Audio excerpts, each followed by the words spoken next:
எல்லாம் இருந்தும் நீரில்லை என்றால் பயணம் நிறைவாகுமோ?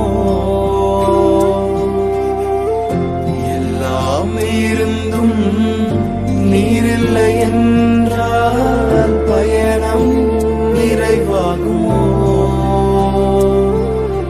நீர் வாரும் என்னுடன் வாரும் எந்தன் விசுவாச ஓட்டத்தில்